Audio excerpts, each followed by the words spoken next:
ज्ञानतिमिरान्धस्य ज्ञानाञ्जनशलाकया चक्षुरुन्मीलितं येन तस्मै श्रीगुरवे नमः। श्रीचैतन्यमनोभीष्टं स्थापितं येन भूतले स्वयं रूपकदा मह्यं ददाति स्वपदान्तिकं। वन्देऽहं श्रीगुरुं श्रीयुतपदकमलं श्रीगुरून् वैष्णवांश्च श्रीरूपं साग्रजातं सहगण रघुनाथान्वितं तं सजीवं साद्वैतं सावधूतं परिजनसहितं कृष्णचैतन्यदेवं श्रीराधाकृष्णपादान् सहगण ललिता श्रीविशाखान्वितांश्च।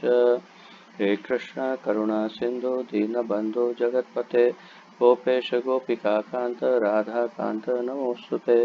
तप्त कांचन गौरांगी राधे वृंदावनेश्वरी वृषभानुसुते देवी प्रणमामि हरिप्रिये। वाञ्छाकल्पतरुभ्यश्च कृपा सिन्धुभ्य एव च पतितानां पावनेभ्यो वैष्णवेभ्यो नमो नमः। अनंत कोटि वैष्णववृंद की जय। नमो ओम विष्णुपादाय कृष्णप्रेष्ठाय भूतले श्रीमते जय पताका स्वामिनिति नामिने। नमो आचार्य पादाय निताय कृपाप्रदायने गौरकथा धामदाय नगर ग्राम तारिणे। नमः ओम विष्णुपादाय कृष्णप्रेष्ठाय भूतले श्रीमते भक्ति वेदांत स्वामिनिति नामिने। नमस्ते सारस्वते देवे गौरवाणी प्रचारिणे निर्विशेष शून्यवादी पाश्चात्य देशतारिणे। जय श्री कृष्ण चैतन्य प्रभु नित्यानंद श्री अद्वैत गदाधर श्रीवासादि गौर भक्तवृंद। हरे कृष्ण कृष्ण कृष्ण हरे हरे हरे राम राम राम हरे हरे। हरे कृष्ण कृष्ण कृष्ण हरे हरे हरे राम राम राम हरे हरे। हरे कृष्ण कृष्ण कृष्ण हरे हरे हरे राम राम राम हरे हरे। आप सबका स्वागत है आज के इस भक्ति रसामृत सिंधु के अत्यंत सुमधुर कार्यक्रम में। और हमारी इस सुमधुर यात्रा में बहुत ही आनंद पूर्वक हम आगे बढ़ते जा रहे हैं और इसका आस्वादन करते जा रहे हैं। जैसा कि आप जानते हैं अभी हम वात्सल्य भाव की चर्चा कर रहे हैं और वात्सल्य भाव में अब तक हम बहुत ही विलक्षण जो गुण हैं वात्सल्य प्रेम के उनकी चर्चा कर चुके हैं। विशिष्ट रूप से यशोदा मैया, नंद बाबा और अन्य जो वरिष्ठ हैं उनके वात्सल्य भाव की चर्चा अब तक कर चुके हैं। आगे भी इसी अध्याय में बहुत कुछ यशोदा मैया के संदर्भ में ही अधिक चर्चा है और वात्सल्य भाव के नंद बाबा के यशोदा मैया के ही भावों का विभिन्न प्रकार से वर्णन है। तो आइए हमारा आनंद हमारी इस सुमधुर यात्रा को आगे बढ़ाते हैं और श्री भक्ति रसामृत सिंधु के तीसरे विभाग के 43वें अध्याय में वात्सल्य जिसका शीर्षक है हम आगे बढ़ते हैं। कल हमने भगवान के जो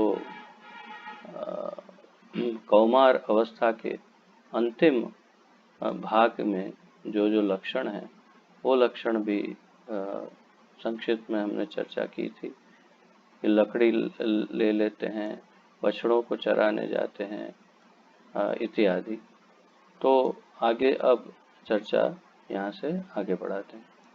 जब कृष्ण छोटे बछड़ों की रखवाली करते करते कुछ बड़े हो गए तो वे प्रायः जंगल के निकट चले जाते थे। तो धीरे धीरे बच्चा बड़ा होता है और फिर सबसे बड़ा खतरा माँ बाप के लिए ये रहता है कि ये रोड पे चला जाएगा। जब रोड पे निकल जाएगा तो डर लगता है कि कभी कोई वाहन आ जाएगा और कहीं कुछ दुर्घटना ना घटे। परंतु उस काल में ऐसा तो कुछ था नहीं रोड जैसा। उस समय में जंगल जो है उसे उससे डर लगता था माता पिता को, और ये चाहते थे कि बच्चा जो है जंगल की ओर ना चला जाए। और जैसे कि डर डर था वैसे ही भगवान जंगल की ओर चले भी जाते थे, क्योंकि बड़े हो गए थोड़े, तो बछड़े चराते चराते जंगल की ओर चले जाते थे। और यहाँ लिखा है प्रायः जंगल के निकट चले जाते थे, तो प्रायः का अर्थ है वारंबार, अनेक बार, लगभग हर बार। तो जब उन्हें लौटने में थोड़ी भी देर हो जाती तो नंद महाराज तुरंत अपनी चंद्रशालिका, छत पर बनी छोटी सी अट्टालिका जहाँ से चारों ओर का दृश्य दिखाई पड़ता है। तो ये बड़ी विशिष्ट रचना है, जिसे हम कभी कभी मंच भी कहते हैं। और इसका विशिष्ट नाम जो है वो है चंद्रशालिका। तो ये क्या है? घर के सबसे ऊपर छत पर एक और मंच जैसा बनता है, जिसके अंदर से, जिसके ऊपर चढ़ जाए अगर, तो वहां से पूरा गांव, कोने कोने तक पूरा गांव नजर आता है। तो उसे चंद्रशालिका कहते हैं। और ये गांव के मुखिया के घर पर विशेष रूप से ज्यादा आवश्यक है, क्योंकि वहां से उन्हें पूरे गांव की सुरक्षा का ब्यौरा करते रहना होता है। तो वे वहां से चढ़कर कभी कभी देखते रहते हैं कि मेरे गांव की सीमा सुरक्षित है कि नहीं। तो मुख्य रूप से ये सुरक्षा के हेतु से, दूर दूर तक देखने के हेतु से इसे बनाया जाता है।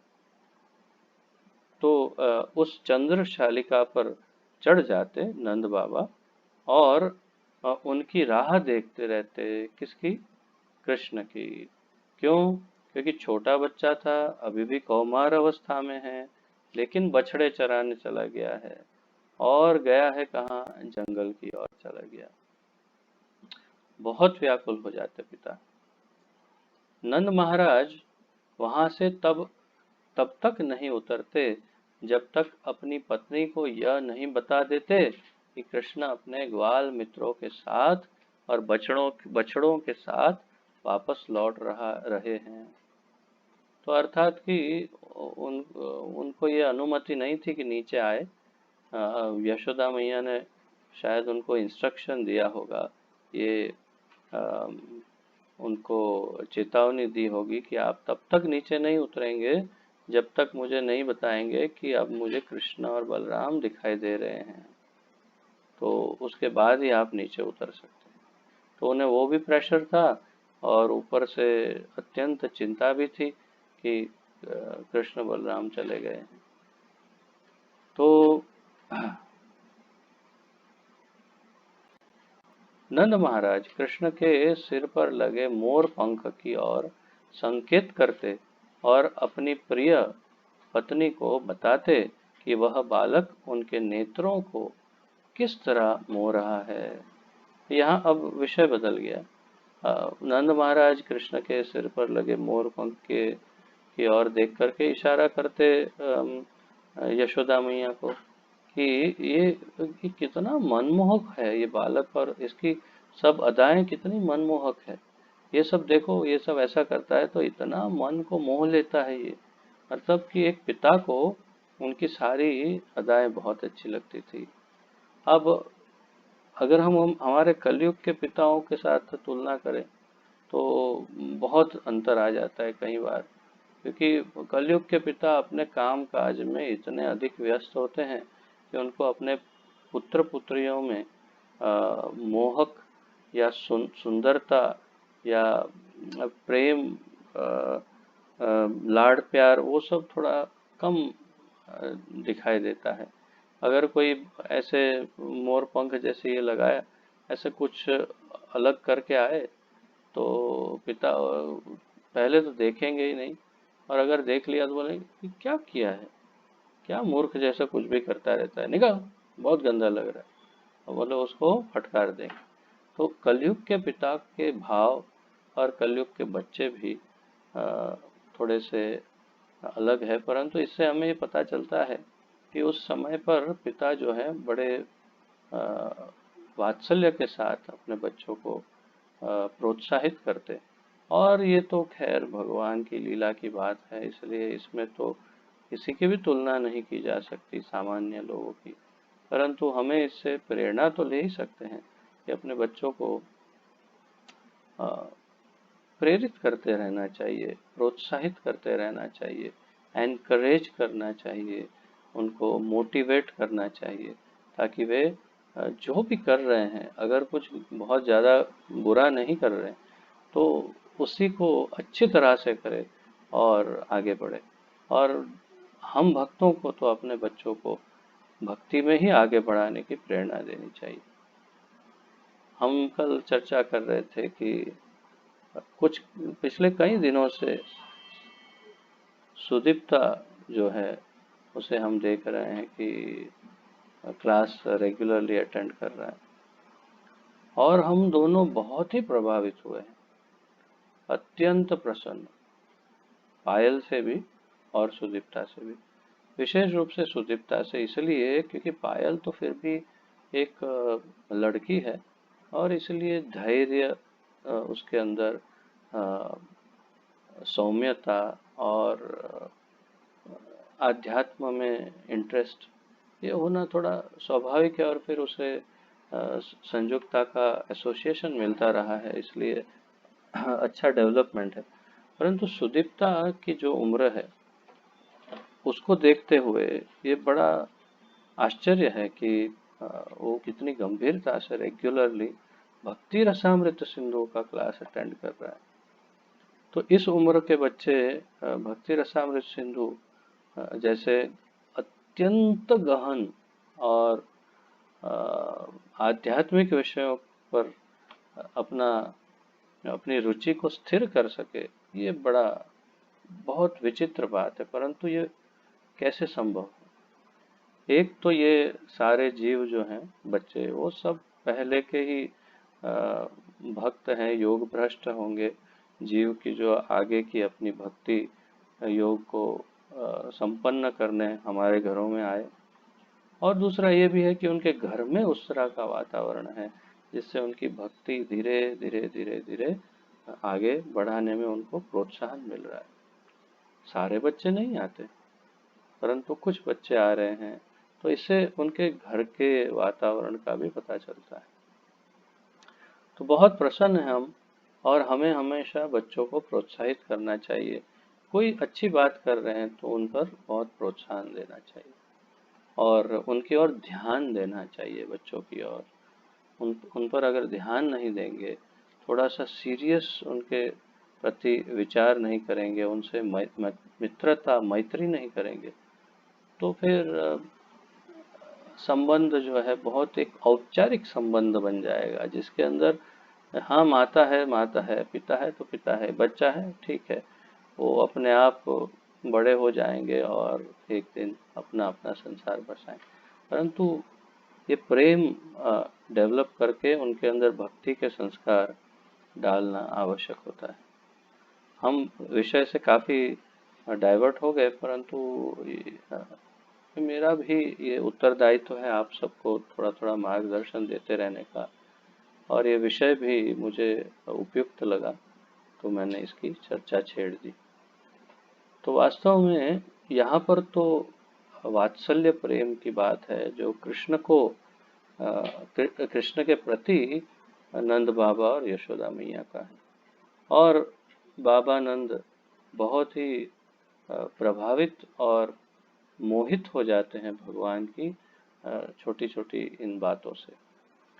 तब माता यशोदा नंद महाराज से कहती ये सब, जब बाबा कहते कि देखो कैसे मोहित कर रहा है, तो नंद यशोदा मैया भी कहती देखिए मेरे लाडले को, उसकी आंखें श्वेत हैं, सफेद, उसके सिर पर पगड़ी है, उसके शरीर पर दुपट्टा है और उसके पांव के नुपुर मधुर ध्वनि कर रहे हैं।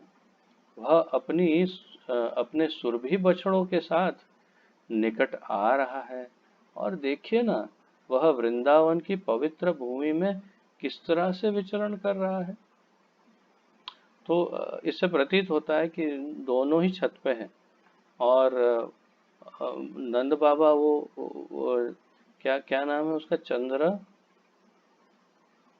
चंद्रशालिका, चंद्रशालिका पर चढ़े हैं और यशोदा मैया थोड़ी नीचे होगी। और फिर जैसे जैसे कृष्ण नजदीक आते हैं तो दूर से ही देख करके यशोदा मैया भगवान का वर्णन करती है। और उतनी दूर से उनके नुपुर, पायल, घुंघरू जो बंधे हैं उनकी आवाज सुनाई दे रही है। इस प्रकार महाराज नंद भी अपनी पत्नी से कहते हैं। इसी प्रकार नंद बाबा भी फिर यशोदा मैया से कहते हैं, प्रिय यशोदे, अपने बेटे कृष्ण को तो देखो, उसकी श्यामल कांति, उसकी लाल लाल आंखें। अब दोनों का वर्णन कितना उल्टा है देखिए। माता यशोदा कहती है उसकी सफेद सफेद आंखें, नंद बाबा कहते हैं उसकी लाल लाल आंखें। अच्छा, और उसके चौड़े वक्षस्थल। अब ये पुरुष वर्णन कर रहा है तो पुरुष की भांति देख रहा है, पुरुष को पुरुषत्व दिखाई दे रहा है, तो इसलिए वो कह रहे हैं चौड़ा वक्षस्थल अर्थात चौड़ी छाती। 5 साल के बच्चे की चौड़ी छाती दिखाई दे रही है उनको। तथा सुंदर सुनहरे हार को तो देखो, तो उनको वही पुरुष को एक सुंदर हार पहना है वो दिखाई दे रहा है। वह कितना अद्भुत दिखता है और वह मेरे दिव्य आनंद को किस तरह बढ़ाता जा रहा है। तो इतना सुंदर दिख रहा है और बाबा नंद दिव्य आनंद ले रहे हैं और वो बढ़ता जा रहा है। तो जब नंद महाराज का लाडला पुत्र कृष्ण कैशोर अवस्था में प्रवेश करता है तो यद्यपि वह अधिक सुंदर लगने लगता है, किंतु उसके माता पिता उसे पौगंडावस्था में ही समझते हैं। तो अब धीरे धीरे करके कैशोर अवस्था तक चले जा रहा है बेटा, तो अर्थात 10 से 15 वर्ष के बीच में जा रहा है, लेकिन माता पिता जो है उसे अभी भी बच्चे की तरह ही देख रहे हैं। यदि अभी अब वह 10 से 15 वर्ष के बीच है, जब कृष्ण पौगंड अवस्था में होते हैं तो उनके कुछ नौकर भी उन्हें कैशोर अवस्था में ही समझते हैं। जब कृष्ण अपनी बाल लीलाएं करते हैं तो दूध तथा दही के मटके तोड़ना, दही को आंगन में फेंक देना और दूध की मलाई चुराना उनकी आम आदतें रहती है। आम आदतें अर्थात प्रतिदिन जो करते हैं उसको आम आदत बोलते हैं, जो रोज करते हैं। तो ये उनकी आम आदत है। क्या क्या रोज की आदत है? वो दूध तथा दही की मटकी तोड़ देना, रोज का काम। दही को आंगन में फेंक देना, रोज का काम। दूध की मलाई चुराना और ये सब उनका रोज का काम। कभी कभी वे मथानी अर्थात जिससे मंथन करते हैं दही का और फिर उसमें से मक्खन निकालते हैं, उसे मथानी कहते हैं। तो कभी कभी वे मथानी भी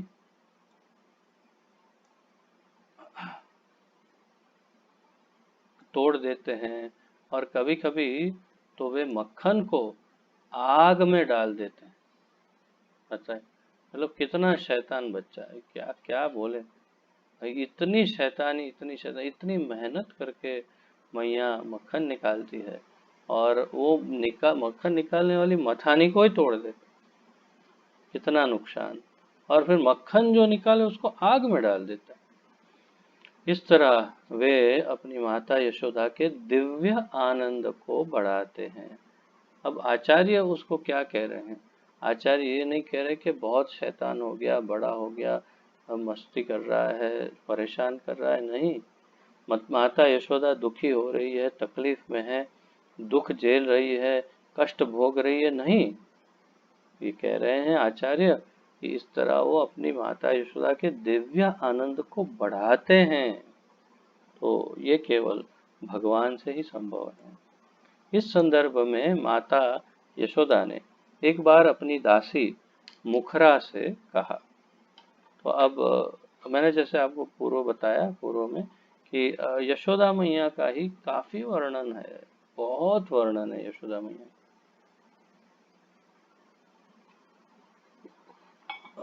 तो मुखरा पिछली बार भी हमने मुखरा के बारे में चर्चा की थी कि वास्तव में राधा रानी की अ,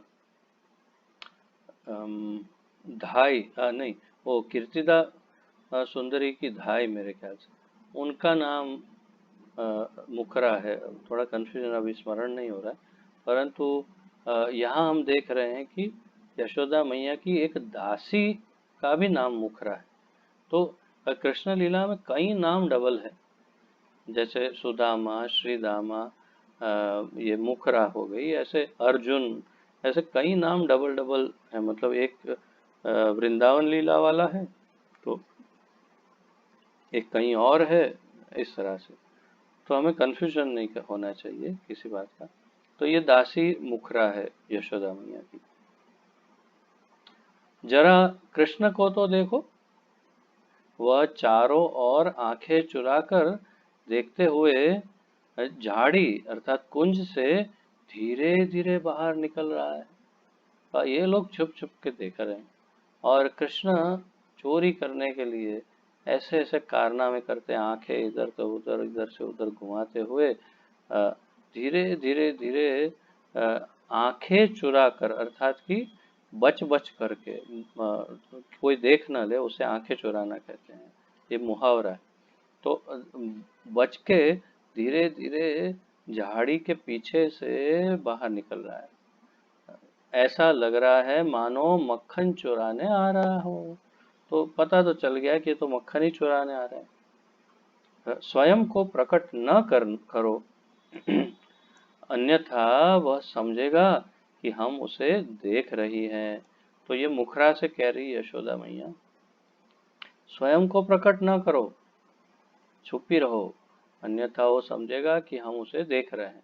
तो हम लोग चुपके उसे देखते हैं, उसको पता नहीं चलना चाहिए। मैं इस चालाकी से उसके भौहें ये मटकाने का आनंद लेना चाहती हूँ, और मैं उसकी भयभीत आंखें तथा सुंदर चेहरा देखना चाहती हूँ। तो यशोदा मैया इसमें रस ले रही है। वो देख रही है कि वो कैसे अपनी भौहें मटकाता है, ऐसे ऐसे ऐसे देखते रहता है, और कैसे वो भयभीत दिखता है कि अभी कोई पकड़ा जाऊंगा, अभी मारेगा कोई, अभी डांट पड़ेगी। और भयभीत आंखें और सुंदर चेहरा, उसका आनंद लेना चाहते हैं। हम तो जैसे मैं हमेशा कह रहा हूँ, केवल कल्पना से आनंद ले सकते हैं। यशोदा मैया तो प्रत्यक्ष आनंद ले रही है। चुपके चुपके मक्खन की चोरी करने की कृष्ण लीला का आनंद लेते समय माता यशोदा को कृष्ण का सिर सूंघने, कभी कभी अपने हाथ से उसका शरीर थपथपाने, कभी आशीष देने, कभी आज्ञा देने, कभी उसे निहारने, कभी उसका लालन पालन करने, कभी कभी चोर न बनने की शिक्षा देने से मातृ प्रेम उमड़ता। देखिए, तो ये मातृ प्रेम अर्थात वात्सल्य कैसे कैसे उनका उमड़ता अर्थात उद्दीप्त होता, प्रज्वलित होता। तो यहाँ पर बहुत सारे लक्षण बताए हैं, जो शॉर्ट में लिखना चाहते हैं, जो नोट्स लिख रहे हो, अगर अभी अभी भी आप तो लिख सकते हैं, अन्यथा ऐसे ही आनंद लीजिए। तो माता उसका सिर सूंघती, फिर कभी कभी अपने हाथ से उसके शरीर को थपथपाती, फिर उसको आशीर्वाद देती, कभी आज्ञा देती, कभी उसको निहारती रहती, कभी उसका लालन पालन करना अर्थात उसे जो भी आवश्यकता दैनिक है, और कभी शिक्षा देना, ये सब ऐसे कलाप मातृत्व प्रेम में होते हैं। तो हमारे आचार्य बता रहे हैं कि कार्यकलाप अर्थात ऐसी क्रियाएं, ऐसे कामकाज, ये सब कार्य, तो ये सब ऐसे कार्यकलाप मातृत्व प्रेम में होते हैं। तो माता ही ये सब करती है और कोई नहीं कर सकता। इस संबंध में एक महत्वपूर्ण बात दर्शनीय है कि चोरी करने की बाल प्रवृत्ति भगवान में भी है। तो अब प्रभुपाद जी ये कह रहे हैं कि चोरी करने की जो बाल प्रवृत्ति है, बालकों में जो ऐसी भावना होती है कि मैं ले लूं, तो वो प्रवृत्ति भगवान में भी है बोल रहे हैं। अब भी का अर्थ ये है कि वो सबको शामिल कर रहे हैं, अतएव ये प्रवृत्ति कृत्रिम नहीं है। तो कहना चाहते हैं कि हम सब में ये प्रवृत्ति अगर हो तो ये स्वाभाविक है, क्योंकि भगवान में भी। किंतु आध्यात्मिक संबंध होने पर इस चोरी की प्रवृत्ति में कोई उन्माद नहीं है, जैसा कि भौतिक जगत में होता है। परंतु एक बहुत बड़ा अंतर है, चोरी करने की भावना समान है। हर बच्चे में या हर व्यक्ति में चोरी की भावना हो सकती है, और चोरी कोई करता है, कोई नहीं करता, कोई बहुत बड़ी करता है, कोई छोटी करता है। परंतु भगवान की चोरी में और हम भौतिकवादियों की, मनुष्यों की चोरी में बहुत बड़ा अंतर है, बहुत बड़ा। उसमें प्रभुपाद बता रहे हैं कि उसमें कोई उन्माद नहीं है। उसके अंदर भगवान की जो चोरी है उससे बल्कि बहुत सारे हमारे दोष जो हैं उसका हरण हो जाता है। उनका नाम है हरि, वो चुरा लेते हैं, हर लेते हैं।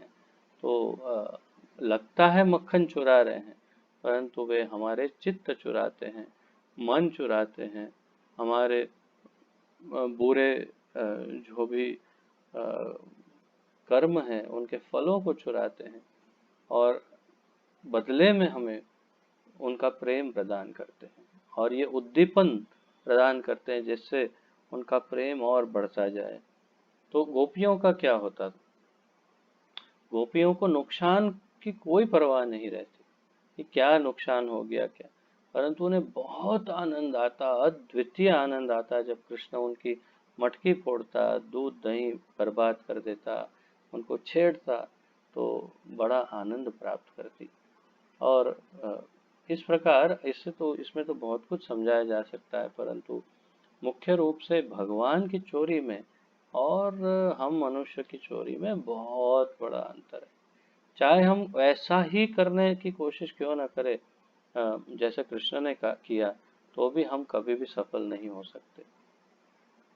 कृष्ण की हम भी कभी कोशिश करें पड़ोसी के घर पे ताला तोड़ के मक्खन, अगर उसने बनाया, पता चला कि मक्खन बना के फ्रीज में रखा है, और मान लो हम वो मक्खन लेकर के आ गए, और मान लो उसे पता चल गया, तो क्या होगा? वो कहेगा, अरे भैया कल फिर आना मक्खन चुराना। बिल्कुल नहीं, बड़ा डंडा लेके आएगा और दो जोर जोर से ठोकेगा, बोलेगा कि अम, ये क्या तुम्हारे संस्कार है, दूसरे के घर का मक्खन चुराते हो। तो तात्पर्य ये है कि ये केवल कृष्ण की लीलाएं मनमोहक है। अगर हम उसकी कोई भी लीला का अनुकरण करने का प्रयास करें, तो अंत में हमें वो स्थान प्राप्त होगा जहाँ पर भगवान प्रकट हुए थे। समझ में आया? जेल। तो अगर हम भगवान की कोई भी लीला का अनुकरण करते हैं, तो अंत में हमें वो स्थान प्राप्त होगा जहाँ भगवान प्रकट हुए, अर्थात कि हम जेल चले जाएंगे। कोई भी लीला उनकी अगर आप दोहराने का प्रयास करें, तो अंत में जेल ही प्राप्त हो सकती है। तात्पर्य यह है कि हम फेल हो जाएंगे, हम भगवान की तरह सबका मन नहीं मोह सकते ये सब लीला करके। तो ये अंतर है भगवान में और हम में, और चोरी में भी यही अंतर है। श्रीमद् भागवत में 10वें स्कंद के 13वें अध्याय का 33वां श्लोक। सुखदेव गोस्वामी राजा परीक्षित से कहते हैं, हे राजन, ज्यों ही सयानी गोपियों ने अपने पुत्रों को आते देखा तो उनमें वात्सल्य प्रेम का अवर्णनीय चिन्ह दिखने लगा और वे सब स्नेह में तल्लीन हो गई। तो जहाँ तक मैं समझ पा रहा हूँ, ये उस समय की घटना है जहाँ जब ब्रह्म विमोहन लीला लीला के बाद भगवान ने जब विविध रूप से ग्वाल बाल का रूप और बछड़ों का रूप धारण किया, तब की ये घटना हो सकती है, ऐसा मेरा अनुमान है। क्योंकि शाम को अपने अपने पुत्रों को देख करके ये जो वात्सल्य प्रेम जो आता है, वो सामान्य रूप से किसी गोपी को नहीं आता था, ये भी वर्णन है। लेकिन जब कृष्ण ने उन सब ग्वाल बाल का रूप धारण किया, तब सभी गोपियां बहुत ही आतुरता से रोज शाम को कृष्ण की, जैसे यशोदा मैया राह देखती, वैसे गोपियां अपने अपने बच्चों की राह देखती और अपने बच्चों को 1 वर्ष तक अत्यंत प्रेम किया। तो ये उसी समय की घटना दिखाई दे रही है मुझे। पहले तो वे मक्खन चुराने के लिए अपने पुत्रों को दंड देने की योजना बना रही थी, किंतु जब उनके पुत्र उनके नेत्रों के समक्ष आ गए तो वे अपना सारा क्रोध भूल गईं और स्नेह से अभिभूत हो उठी। स्नेह से अभिभूत हो उठी। तो अर्थात बहुत गदगद हो गई स्नेह से। तो ये कैसे हुआ? ऐसे तो दंड देना चाहती थी, परंतु दंड देने के बजाय अत्यंत प्रेम क्यों आया? क्योंकि ये सब कृष्ण ही थे। तो वे अपने पुत्रों को का आलिंगन करने और उनका सिर सूंघने लगी। ऐसा करते हुए वे अपने पुत्रों के लिए प्रेम उन्मत्त जैसी हो उठी। प्रेम उन्मत्त जैसी हो उठी, अर्थात पागल हो गई प्रेम में अपने बच्चों के लिए। इतना प्रेम उनको आ गया अपने बच्चों पर। बहुत स्पष्ट है कि ये लीला उसी समय की है जब ब्रह्म विमोहन लीला में भगवान ने सारे बच्चों का रूप धारण किया, क्योंकि इतना प्रेम किसी गोपी को अपने बच्चे के लिए नहीं था। बाल लीलाओं में ये सारे ग्वाल बाल मक्खन चुराने में कृष्ण का साथ देते थे, किंतु कृष्ण पर क्रुद्ध न होकर माता यशोदा के वक्षस्थल से दूध की धार बहने लगी।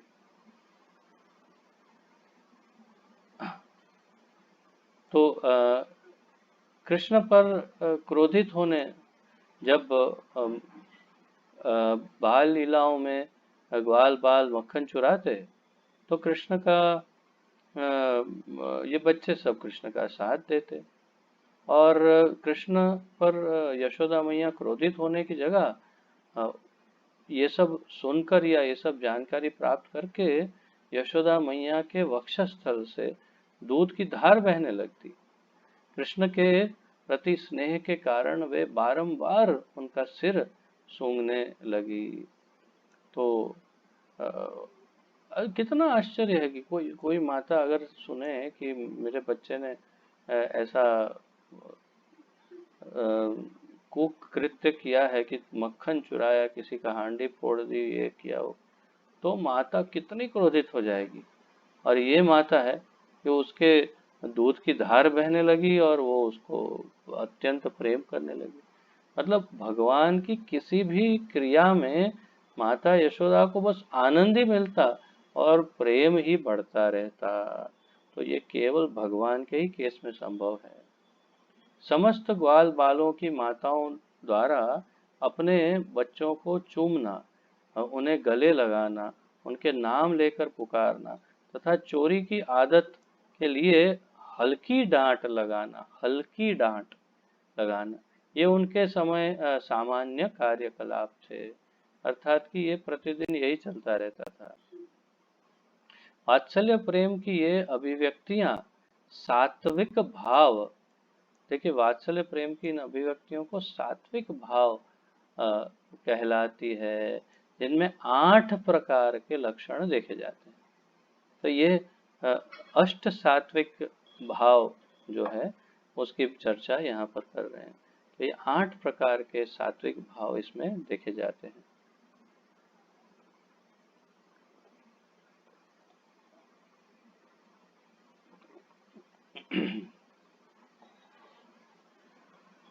श्रीमद् भागवत में दसम स्कंद 13 अध्याय 22वां श्लोक, मेरे ख्याल से इसके पहले भी वही नंबर था, नहीं 33 था।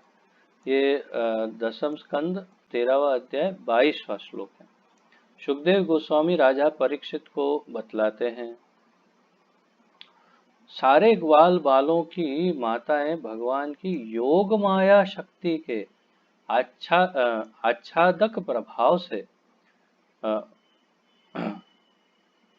मोहित थी। अतएव जैसे ही वे अपने बच्चों को वंशी बजाते सुनती, वे तुरंत उठ खड़ी होती और मन से अपने पुत्रों का आलिंगन करती। देखिए, मन से अपने पुत्रों का आलिंगन। अब ये देखिए, सारे ग्वाल बालों की बात कर रहे हैं, तो ये वही उसी संदर्भ में है जो ब्रह्म विमोहन के बाद हुआ, जिन्हें कृष्ण की प्रत्यक्ष अंतरंगा शक्ति से निर्मित किया गया था।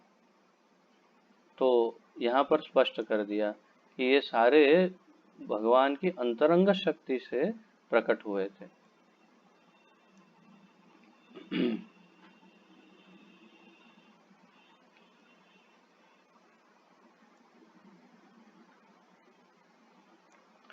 वे उन्हें अपना आत्मज मानकर उन्हें गोद में उठाती और गले लगाती और उनके शरीर से लिपट जाती।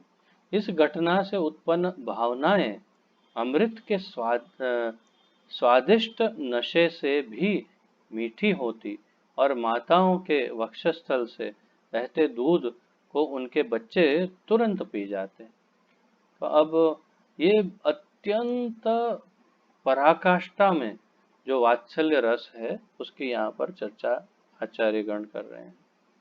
अत्यंत पराकाष्ठा में जो मातृत्व की पराकाष्ठा, वात्सल्य की पराकाष्ठा, पूरा उसका वर्णन है। एक एक जो इसका चिन्ह है, उसके चिन्ह देखें।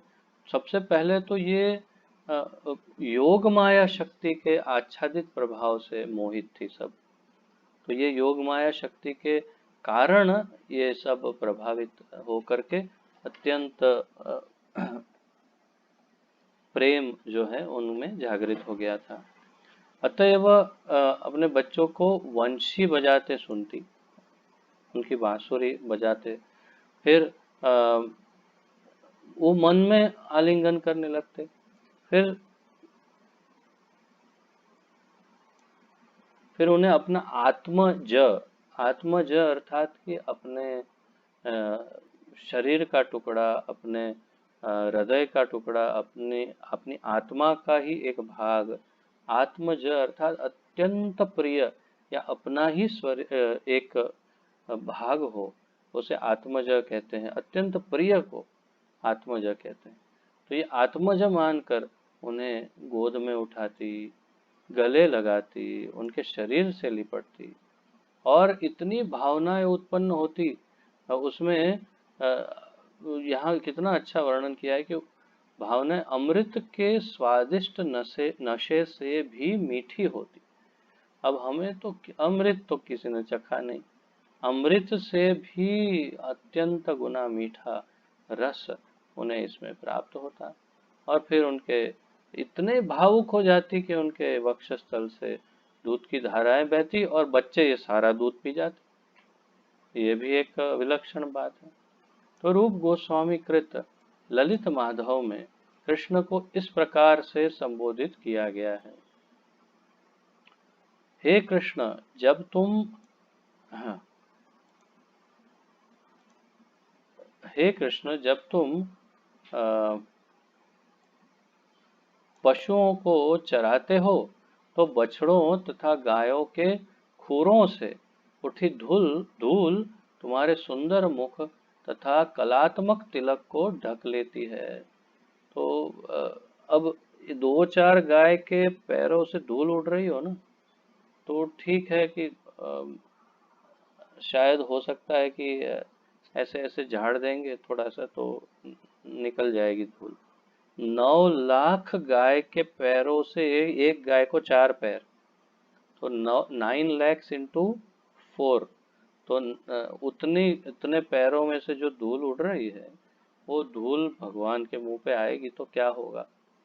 तो कल्पना करिए कि हम लोग जैसे हर साल ब्रज यात्रा में जाते हैं और रमन रेती में जाते हैं, और रमन रेती में जैसे खेलते हैं और एक दूसरे के मुंह पर जो रेत डालते हैं और जो हालत होती है, बस वैसे दिखते हैं भगवान।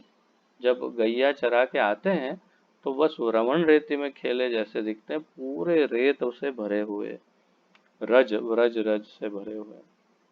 तो हाँ, फिर क्या होता है, तो ये धूल तुम्हारे सुंदर मुख तथा कलात्मक तिलक को ढक लेती है, जिससे तुम अति अधिक धूल दूसरित, धूल दूसरित ये एक शब्द है, लगते हो।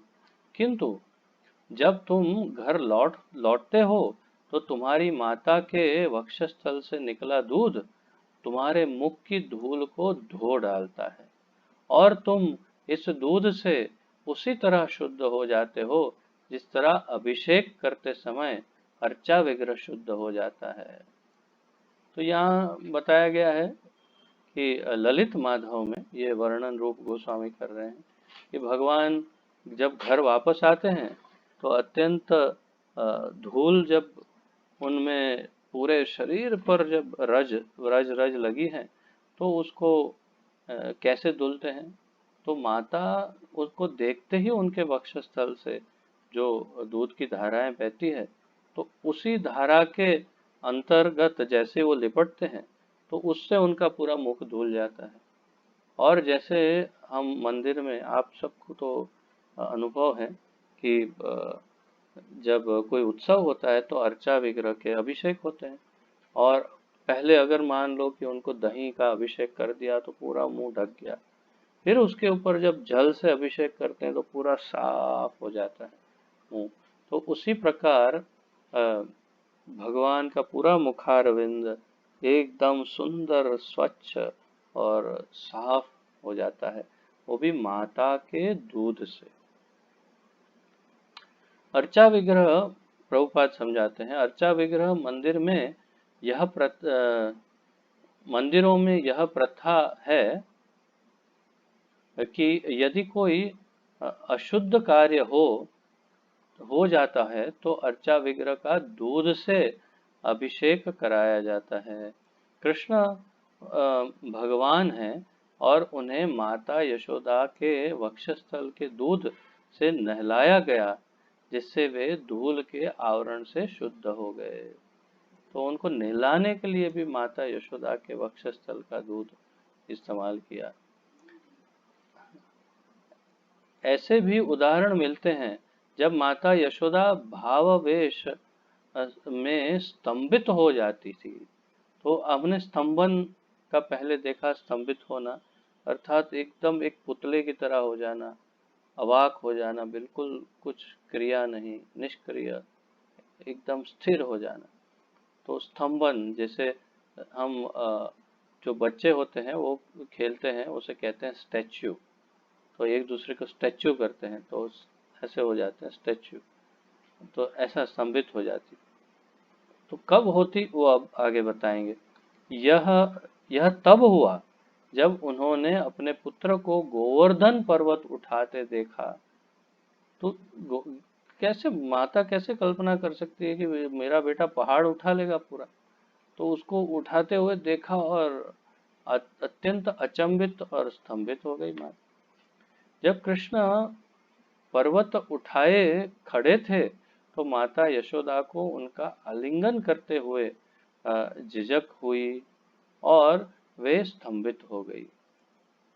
कृष्ण ने पर्वत उठाकर जिस घातक अवस्था को बुला लिया था उसे यशोदा की आंखों में आंसू भर आए। तो एक बच्चा अगर पहाड़ उठा ले तो ये तो घातक स्थिति हुई ना। तो इस घटना को देख करके माता का हृदय एकदम फट जाता है कि अभी गिरेगा तो पहाड़। तो इसलिए माता बहुत ही अत्यंत विचलित होकर के स्तंभित भी हुई और फिर उनके आंखों में आंसू भी आ गए। नेत्रों के अश्रुपूरित होने से वे कृष्ण को देख नहीं सकी। तो आंखें पूरी भरी हुई है आंसुओं से, तो इसलिए भगवान को देख नहीं पाई। नेत्रों के हाँ, और चूंकि चिंता से उनका गला रूंध गया था, अतएव वे कृष्ण को यह भी नहीं बता पाई कि उस स्थिति में वे क्या करें। तो नहीं तो माता है तो तैयार ही रहती है ना, किसी भी समय बैठे, ऐ ऐसा मत कर, ऐ उठ जा, ऐ बैठ, ऐसा मत कर, ऐसा मत, ये तो माता का चालू ही रहता है।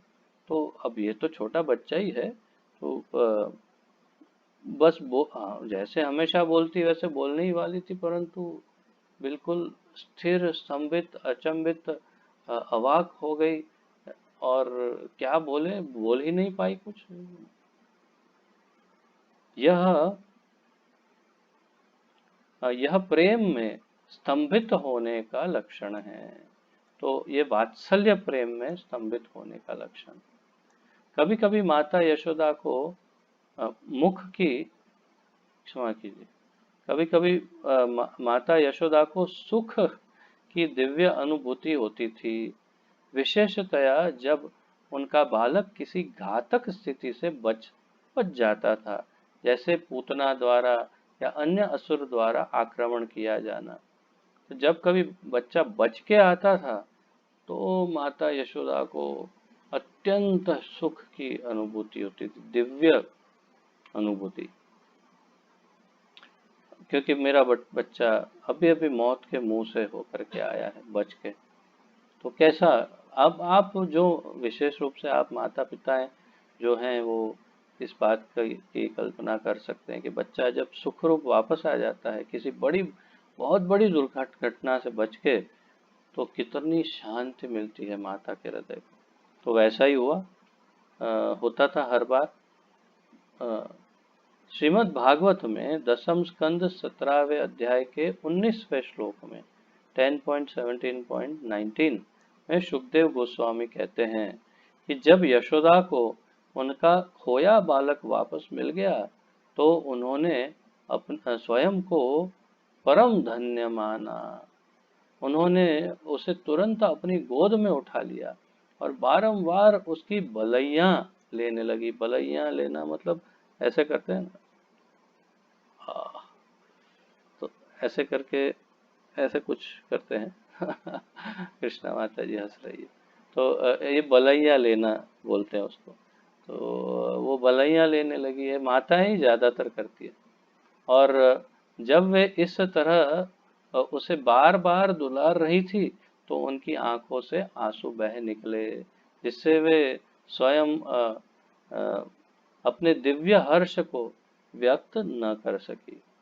तो बच्चा वापस आया तो इतना इतना अधिक ये हो गई प्रेम से कि वो वे अपनी खुशी को व्यक्त भी नहीं कर पाई। कैसे व्यक्त करे, बस आंख आंख में से आंसू निकल रहे हैं। श्रील रूप गोस्वामी विदग्ध माधव में कहते हैं, देखिए एक एक ये सब रूप गोस्वामी के बड़े बहुत ही अत्यंत विशेष सब नाटकों के वर्णन है, विदग्ध माधव, और अलग अलग जिसके जिसके यहाँ वर्णन कर रहे हैं। तो विदग्ध माधव में रूप गोस्वामी ये कहते हैं, हे कृष्ण, आधा ही पढ़ना, हे कृष्ण, तुम्हारी माता का स्पर्श इतना सुखद तथा शीतल है कि यह चंदन के लेप और उशिर के लेप से मिश्रित चांदनी शुभ्र चांदनी की शीतलता को भी मात करने वाला है। अब यहाँ पर प्रभुपाद जी लिखते हैं, उशिर एक प्रकार की जड़ है जिसमें पानी से भिगोने पर शीतलता प्रदान करने की शक्ति आ जाती है। इसे विशेषतया घोर गर्मी में प्रयुक्त किया जाता है। गुजराती में क्या लिखा है उशिर को?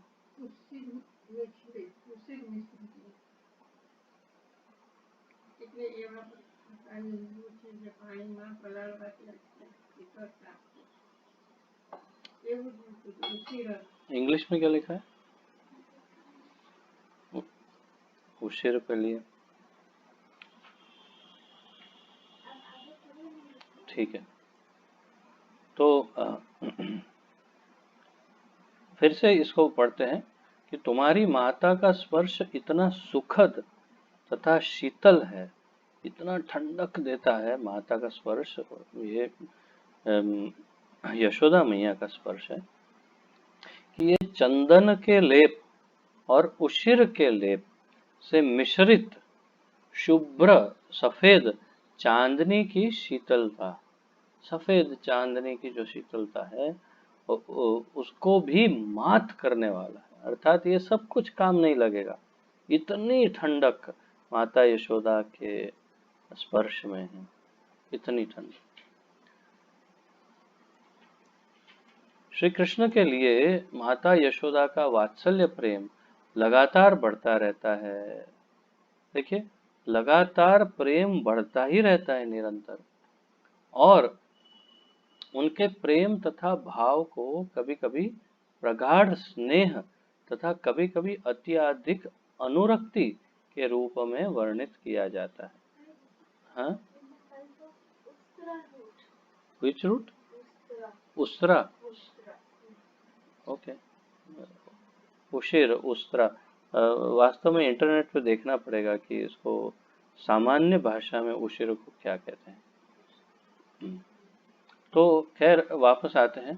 तो ये जो माता यशोदा का प्रेम जो बढ़ रहा है, तो उसको उस भाव को कभी कभी प्रगाढ़ स्नेह, प्रगाढ़ अर्थात बहुत ही गहरा स्नेह, तथा कभी कभी अति अधिक अनुरक्ति के रूप में वर्णित किया जाता है। अति अधिक स्नेह सहित कृष्ण के प्रति अनुरक्ति का उदाहरण श्रीमद् भागवत में दसम स्कंद के 6ठे अध्याय के 43वें श्लोक में 10.6.43 में प्राप्त होता है, जहाँ सुखदेव गोस्वामी महाराज परीक्षित से इस प्रकार कहते हैं, हे राजन, जब उदार हृदय नंद महाराज मथुरा से लौटे तो वे अपने पुत्र का सिर सूंघने लगे और वात्सल्य प्रेम में निमग्न हो गए। तो इस संदर्भ में माता यशोदा का भी ऐसा ही कथन प्राप्त होता है, जिसमें वे अपने पुत्र को चरागाह से लौटने की प्रतीक्षा करते हुए कृष्ण की वंशी की ध्वनि सुनने के लिए उत्सुक रहती है। क्योंकि उन्होंने सोचा कि अधिक विलंब हो रहा है, अतएव कृष्ण की वंशी की ध्वनि सुनने की उनकी आतुरता द्विगुणित हो गई, दुगना हो गई, और उनके वक्षस्थल से दूध बहने लगा। तो ये देखिए, यहाँ पर वारंवार इस बात का वर्णन है आज कि माता के वक्षस्थल से दूध बह रहा है। तो ये इतना सामान्य है, ऐसे बिल्कुल असामान्य है, क्योंकि ये अत्यंत पराकाष्ठा में जब वात्सल्य रस होता है, मातृत्व का प्रेम जब अत्यंत चरम सीमा में पहुंचता है, तभी ये घटना हो सकती है। तो ये इस बात का सूचक है, बारंबार इसलिए हमारे आचार्य इसको बता रहे हैं कि ये इस बात का सूचक है कि वात्सल्य प्रेम चरम सीमा पर है, बिल्कुल टॉप पर है, और इसीलिए वारंवार उनके वक्षस्थल से अपने आप दूध बहने लगता है।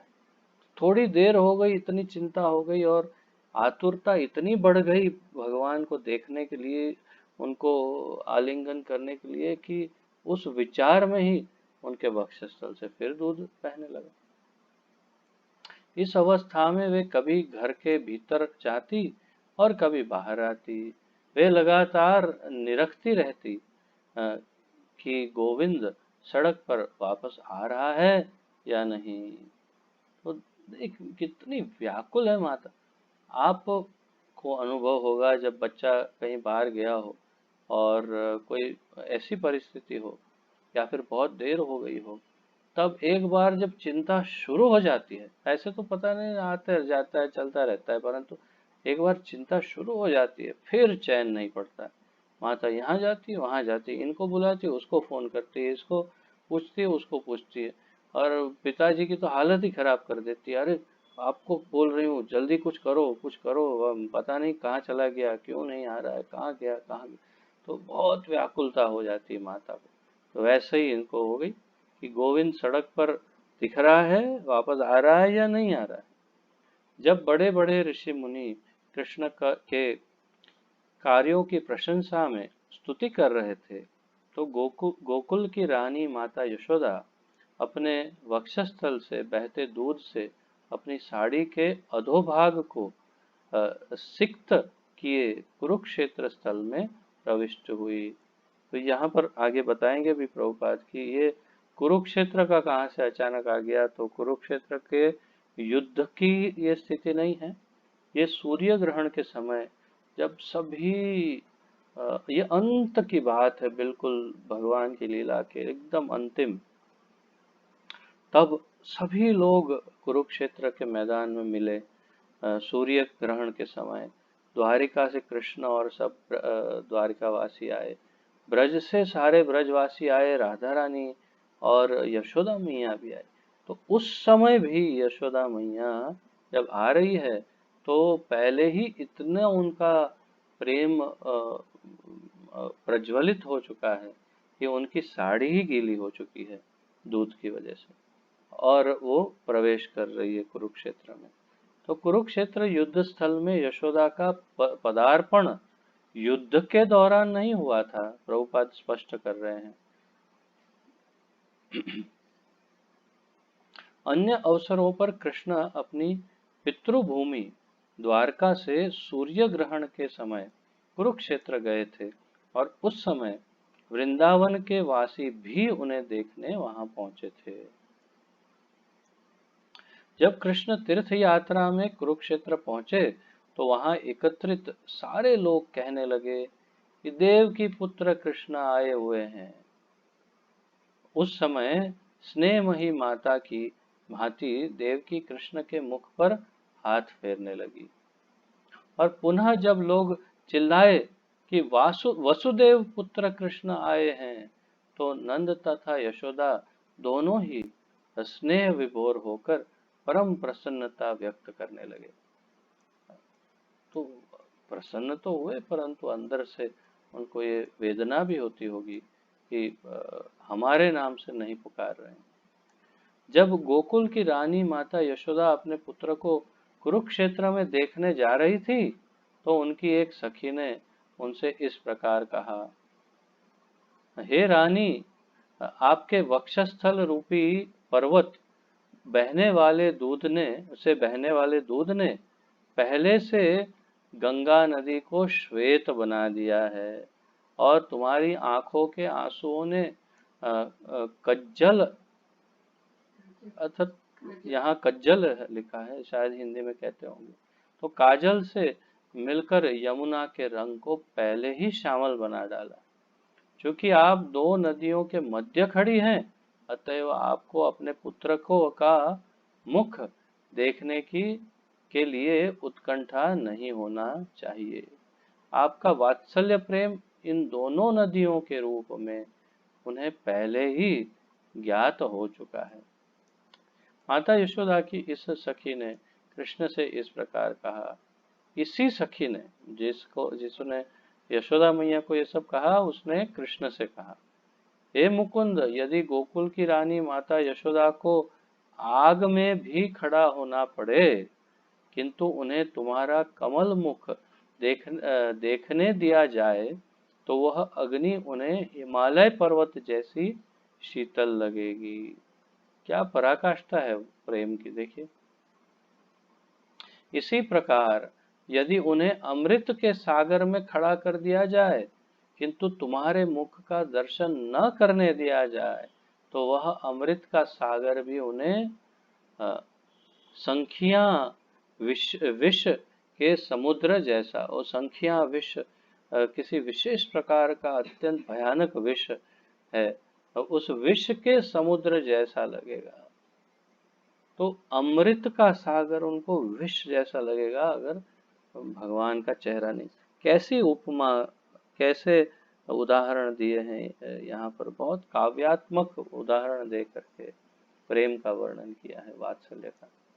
कृष्ण के कमल मुख के दर्शन की सदैव आशा लगाए हुए हुई ब्रज ब्रज की रानी यशोदा की उत्कंठा की सारे विश्व भर में जय जयकार हो। यशोदा मैया की जय। ऐसा ही कथन अक्रूर के प्रति कुंती देवी का है। तो अब इसी प्रकार कुंती देवी अक्रूर से कहती है, हे भ्राता अक्रूर, मेरा भतीजा मुकुंद हम सबों से दीर्घ काल से दूर हैं। क्या आप कृपा करके उससे कह देंगे कि तुम्हारी बुआ कुंती शत्रुओं के बीच में है और यह जानने के लिए इच्छुक है कि तुम अपना कमल मुख कब दिखलाओगे।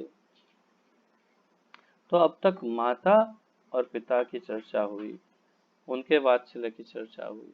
अब धीरे धीरे अन्य जो वरिष्ठ जन हैं, घर के संबंधी हैं, उनके वात्सल्य की अब चर्चा हो रही है। तो अब ये कुंती माता के वात्सल्य की चर्चा है।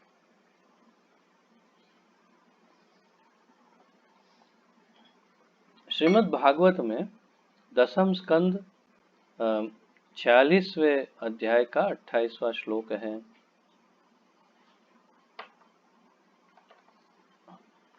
यह कथन है इस श्लोक में, जब उद्धव वृंदावन में थे और कृष्ण के द्वारका के कार्यकलापों का वर्णन कर रहे थे, तो यह वृत्तांत सुनाकर माता यशोदा के वक्षस्थल से दूध और आंखों से अश्रु निकल आए। कृष्ण के प्रति यशोदा के उत्कट प्रेम को बतलाने वाली एक अन्य घटना तब घटी जब कृष्ण कंस के राज्य मथुरा चले गए।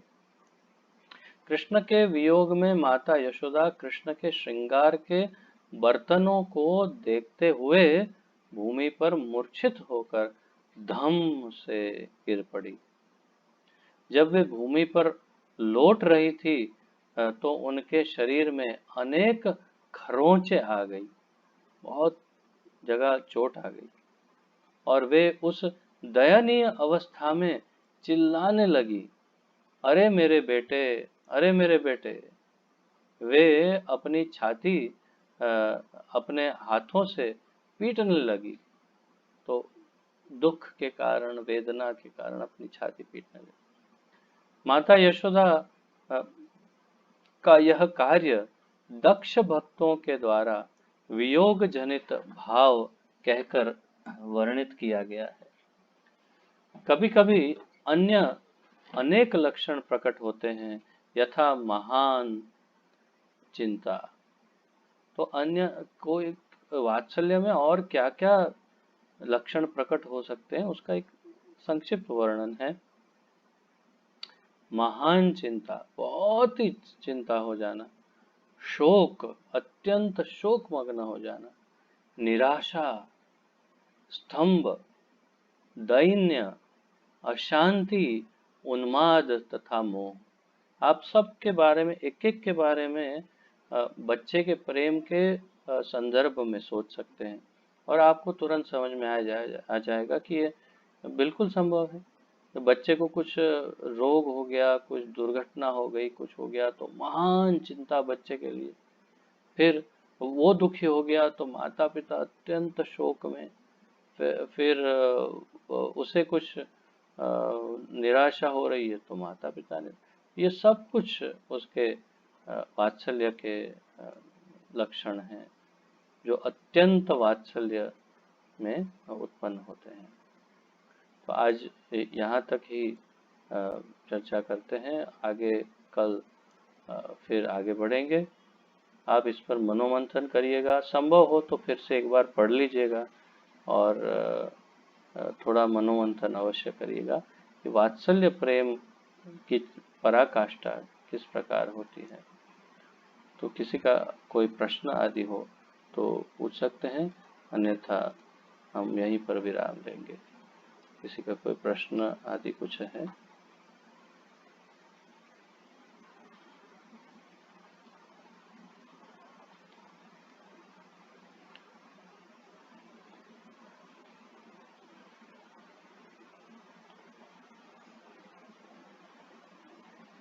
तो जैसा मैं हर बार बताता हूँ, अब तो हर बार बताना पड़ता है कि शुरुआत में और अंत में दोनों समय अपना वीडियो ऑन कर ले तो बहुत अच्छा होगा। बिल्कुल शुरुआत में और एकदम अंत में। ठीक है, तो किसी का यदि कोई प्रश्न आदि ना हो तो यहीं पर विराम लेते हैं। आप सबका बहुत बहुत धन्यवाद। श्री भक्ति रसामृत सिंधु की जय। श्रील रूप गोस्वामी प्रभुपाद की जय। पतित पावन अभय चरणारविंद भक्ति वेदांत स्वामी श्रील प्रभुपाद की जय। गुरु महाराज की जय। आप सब भक्तों की जय हो। निताय गौर प्रेमानंदे। हरि हरि बोल। हरे कृष्ण। आप सबको कोटि कोटि दंडवत प्रणाम।